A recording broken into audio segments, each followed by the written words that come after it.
Welcome to Next in Tech, an S&P Global Market Intelligence podcast where the world of emerging tech lives. I'm your host, Eric Anselman, Chief Analyst for Technology, Media, and Telecom at S&P Global Market Intelligence. And today, we're going to be talking about the CERAWeek conference, a premier conference of energy and all things associated with it. And to dig into it, I have a brace of research analysts with me. Welcome to the podcast. Gabrielle Brown, Johan Ferme, Jonathan Schroth. Glad to have you all on board. And each of you happen to be chairing sessions at the conference. It's great to be back here on the podcast. Yeah, it's great to be here, Eric. Thank you. Yep, happy to be here. And great to have you all on. And CERAWeek, actually, I guess I wanted to start for those of our listeners who aren't familiar with CERAWeek. It's a huge energy industry conference. The CERA, it's CERA. And actually, there'll be a link in the show notes, not surprisingly. It originally was Cambridge Energy Research Associates that was acquired by IHS Markit, that was now acquired by S&P, so part of this whole big family, but started by Daniel Yergin and Jamie Rosenfeld, a conference that was really digging into a whole set of different aspects of energy. And it's a fascinating conference that's now expanded and grown from its origins back, in the beginning of this century, and grown into a much larger expanse with a whole set of interesting people who are talking. The executive conference session features a whole range of different policymakers, leading lights in energy. Jennifer Granholm, the U.S. Secretary of Energy, is going to be talking. John Podesta, the chair of the Climate Task Force. John Kerry, the Special Envoy for Climate for the Department of State. I mean, it's this whole panoply of folks who are out there. And it is an interesting conference. This is one of the first times that our team has been officially participating in it. But there are a lot of different things that each of you are going to be doing along with that. And Johan, I mean, you're working in a whole set of energy-related things. What are you digging into, and what's your take on the conference as a whole? Hi, Eric. So, as an analyst, I'm covering emerging technology and how it applies in the energy sector, which includes power and utilities, oil and gas. And that's the premier topic of the conference, of course. And you mentioned the executive conference with the policymakers, but next to the executive conference, we have the Innovation Agora, which is a sideshow focused on innovation and how technology applies. And especially in this current time frame with the war going on in Russia, energy crisis, the main topic of the conference will be about energy security, resilience, and flexibility, and how technology can help in that. And of course, in the energy transition and how to decarbonize our cities, our manufacturing, and decarbonizing the grid itself. Wow. So if we start thinking about that whole expanse, there are a lot of different topics. And I guess we start looking at a bunch of different angles. And the whole point, I guess, again, we should dig in for our listeners. The Innovation Agora, it's modeled after really sort of the Greek idea of this common in which to engage in conversation.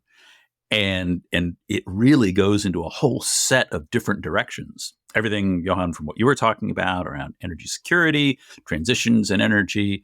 But Ellie, you're going to be talking about the quantum aspects and interactions with energy along with this in your panel. Yeah, that's right. So I was actually really pleased to be able to attend this conference. I don't think on the outset that quantum and energy seem very similar, but when you dive in, there's some really fascinating, overlap between the gains being made in quantum computing, quantum networking, and the energy sector. And so that's what the panel that I get to moderate is going to be covering, is that intersection between some of these new developments in quantum. Obviously, it's still a fairly new technology that's undergoing a lot of research, and how that might relate and play into some of this energy ecosystem that's seen throughout the rest of the conference. Oh, wow. Well, and Jonathan, you're looking into some aspects about energy that we might not directly equate to it, but are just as critical. I am, Eric. Yep. So I come to you from the data center infrastructure and services team. And traditionally, we cover leased data center markets globally. What I will be doing at CERAWeek actually is moderating a panel of great panelists looking at the intersection of energy and cryptocurrency. Now, the data center industry and the cryptocurrency industry have a few things in common, that being space and power. But beyond those two similarities, many differences emerge. So what we're going to be looking at is the current state of the energy footprint for cryptocurrency miners, but not just its static present day reality, but where we think we're going from here.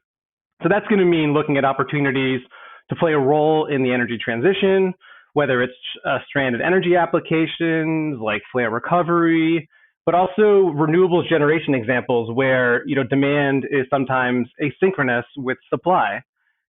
So we have a great group of panelists, and I'm excited to shed some light on that area.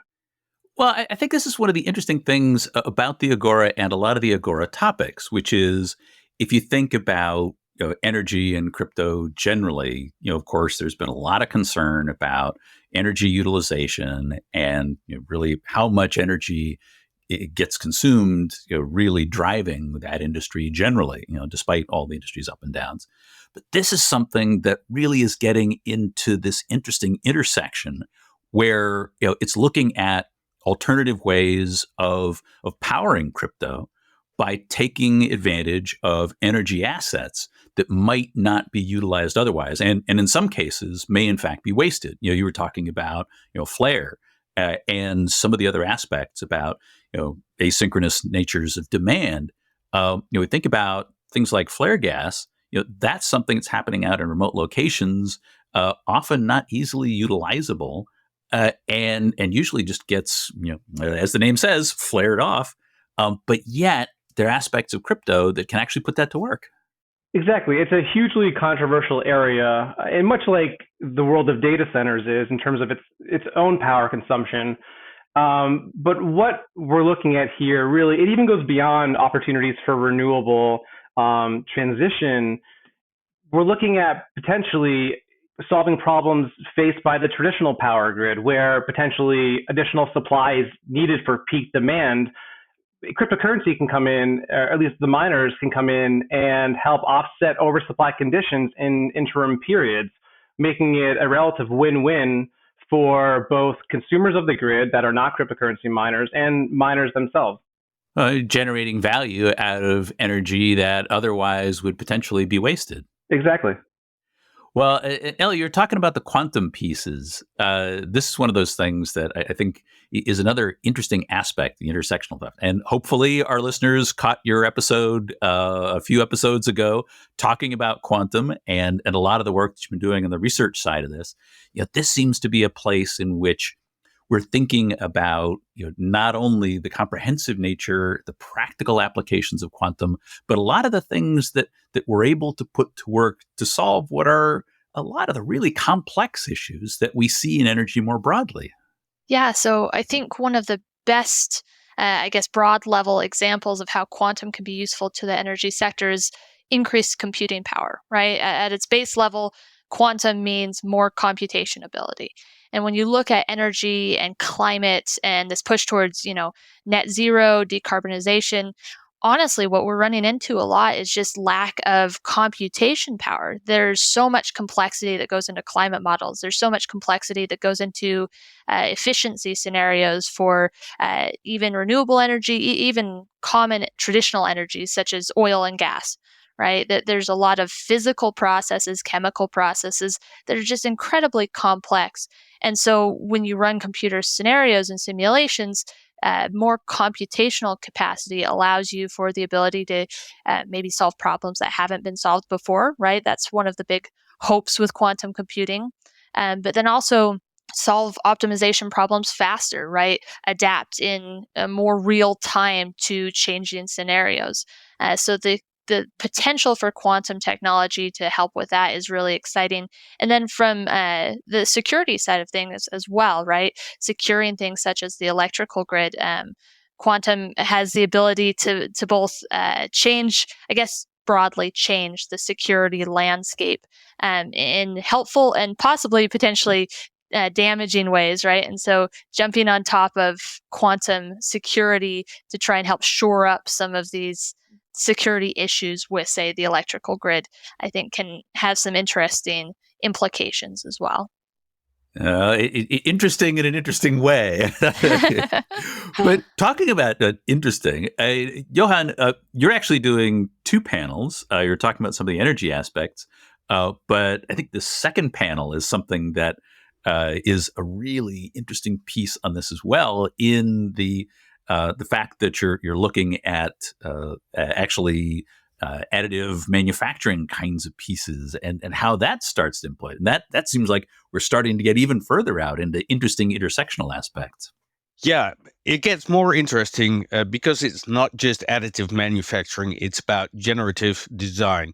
So I think over the last few weeks, everybody has been talking about Chat GPT, using AI to generate new text, new insights. Actually, even using generative AI to generate podcasts, as we had a few episodes ago. Generate new pieces of code. And generative design is about using AI to redesign products that we use in every day to be more sustainable. If you take an AI algorithm and apply it to a product, this is what it needs to do, its functions. Let's have the AI think about improving it in using less resources or redesigning it to use less heat or cause less friction so it generates less heat and it will last longer. And how do we combine that with additive manufacturing and redesign our products so they can last longer? But the implications are immense if you talk about additive manufacturing. If you can just build that product that you need, that spare part on that oil rig, on the oil rig itself with a 3D printer, instead of having to fly it in, cutting supply chains.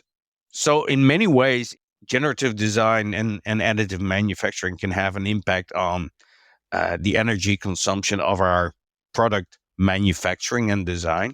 Oh, well, that's an aspect that we start thinking about what that means to be able to actually have on-demand manufacturing, especially when we're looking at parts that are, hard to manufacture, have to be transported over long distances, all those kinds of things that are particularly energy intensive. Uh, Thinking about all three of your topics, there's this strong thread that goes through them.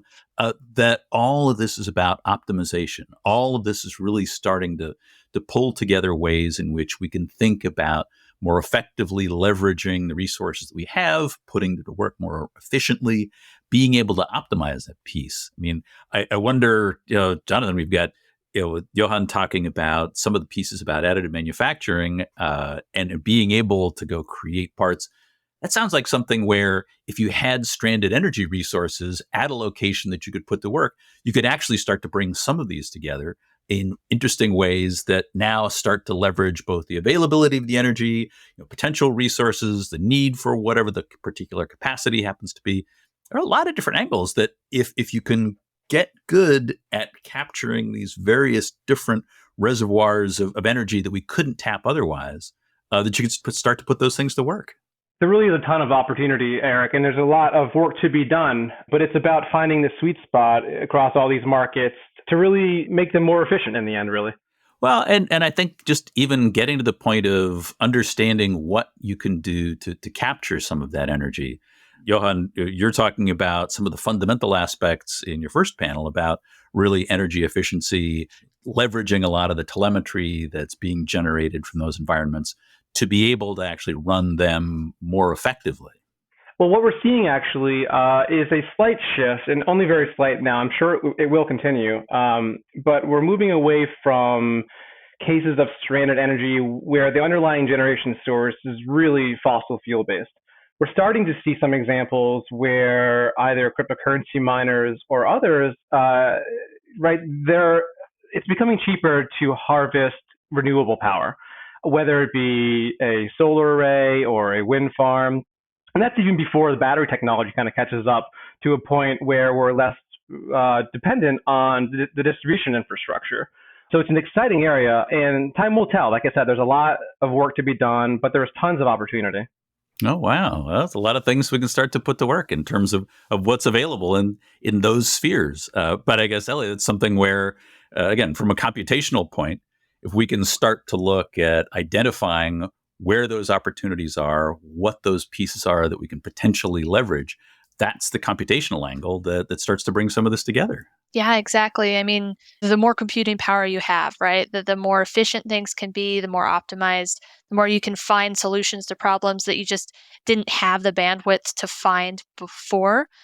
So, yeah, I can certainly see how tying everything together could really lead to some very interesting gains in the energy arena.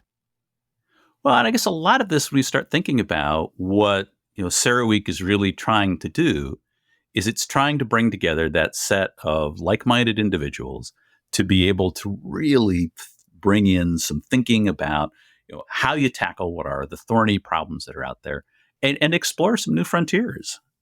Those are things that I think when we think about what that conference is really all about, there are a lot of interesting opportunities out there.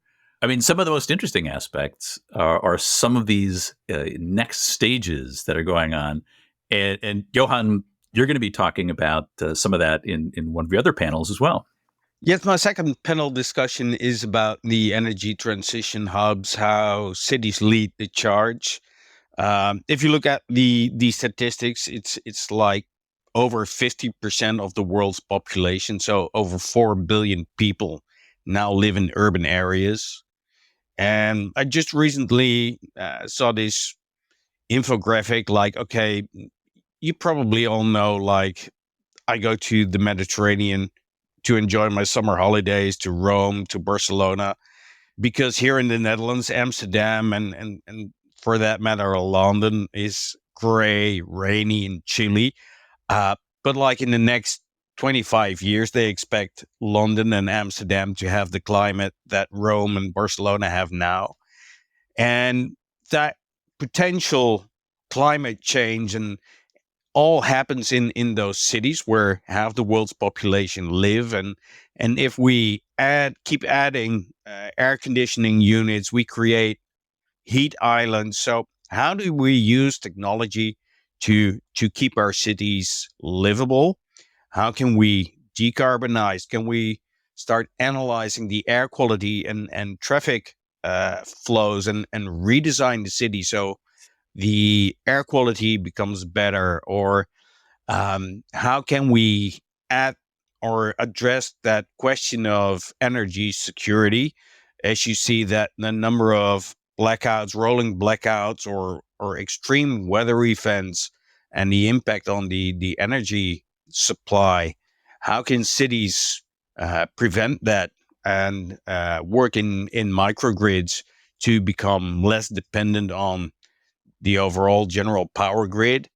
Um, and secondly, how can we use this technology to come to multimodal transport system that is net zero or has no emissions?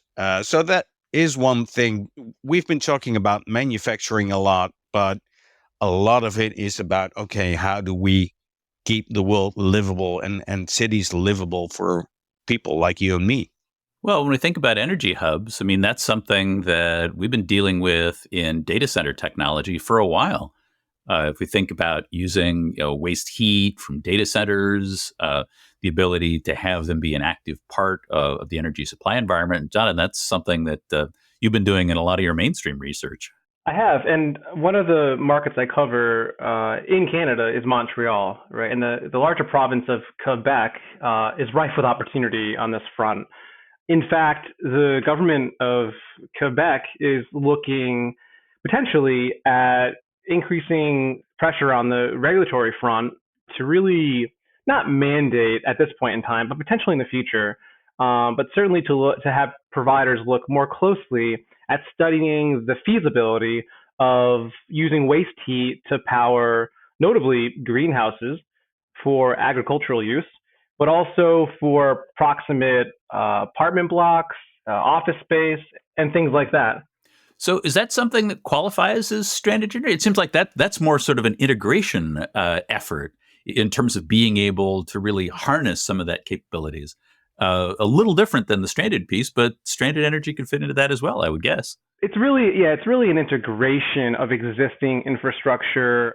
So the larger province of Quebec is well known as having some of the greenest power in Canada. In fact, in my head, I call it the jewel in the Canadian crown of energy, really. What we don't see in Quebec generally are situations of stranded energy. In some cases up north, they'll fire up diesel generators to provide power to local communities. But generally, the province for most of the year experiences an oversupply condition. That being said, there are periods early in the year, January and February, where since most of the residential homes are heated using electricity, that does put some strain on the grid to the point where the province actually uses natural gas sourced from the Boston area to make ends meet on the supply front. So there aren't traditionally, areas of stranded energy that you might think of in remote places in the U.S., for example.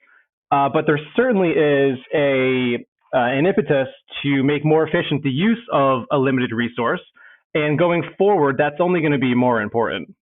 Well, and when we think about all of the supporting infrastructure for technology more broadly, I mean, Ellie, as alongside quantum, you also spend a lot of time working in cloud and cloud infrastructure pieces. And these are areas that are top of mind for cloud as well, right? Yeah, I mean, cloud and data centers are very inherently connected infrastructure, energy usage, right? And one of the things that I've seen as part of my work on the cloud price index, which tracks different prices of cloud services from some of what we call the hyperscalers, right? The big cloud providers, is this increasing interest in low carbon regions. And they actually track different data centers in different locations around the world. Google is particularly good at this, that they label as low carbon. So this intersection between areas, obviously you need this infrastructure, you need this capability, right? This cloud performance, but then also how do we optimize that from an energy perspective? How do we try and help change this technology so that it's a little bit more low carbon, so that you have this option if you're a business to move some of your services to these lower carbon regions, that rely not so much on traditional fossil fuels for energy, but some of these more renewable resources, just based off of their physical location and the energy infrastructure of the area. Well, it's one of those topics that is front and center at CERAWeek, which is also taking a look at carbon footprint, ESG metrics around these capabilities. We're now starting to see carbon cost included by the major hyperscale cloud providers as part of just simply the regular accounting for what's taking place in those clouds. So that's that interesting additional aspect of those cloud perspectives that get rolled into this. So, in thinking about some of the other aspects of CERAWeek, I guess we're coming up on a week here. Each of the panels that you're all working on are covering a lot of different intersecting pieces of the technology pieces, the energy aspects. It's interesting to see where all this fits. What are you looking for on your panels, or what are the main subjects you're going to be talking about? Ellie, why don't we start with you? Yeah, so I am very thrilled with the panel members that we have. We have a good sampling of people from both the industry side of things, so startups, some of the big names in quantum. We have IBM that's going to be there. We have AWS speaking on the panel, but then we also have the research side of things, right? We have a representative from MIT, a professor there, and then also a speaker from Los Alamos National Lab. So we kind of have this broad range of quantum, and all of these people are experts in the quantum area, but then also quantum as it relates to some aspect of energy. So we're going to be covering everything from chemicals and petroleum. We're going to be covering quantum networking and how that relates to the security of different energy sectors, including the electrical grid. We'll cover some of the advances that we'll expect to see in quantum computing, quantum networking over the next couple of years, and how that might tie into the energy ecosystem. And then, of course, right, the big question for the panel is going to be, how does quantum technology relate to energy? What are we likely to see in the future? And is there anything that we're seeing now in that collaboration and where it might lead going forward? Well, look forward to actually hearing what comes out of the panel. Jonathan, what's the main topic that your team's going to be working on? Yep. So our panel is called Cryptocurrency Footprint on Energy Consumption. And like I said before, what we're going to be really looking at is not just the current state of where things stand, but where we're going from here. And importantly, that's going to be shining the light on opportunities for the industry to play a role in the ongoing energy transition.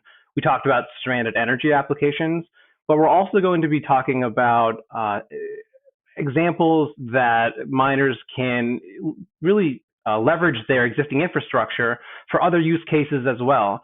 So, that could include high performance compute, that could include machine learning models. The one potential issue that we'll be diving into is, how do you get large data sets to, in some cases, disparate mining facilities and compute centers?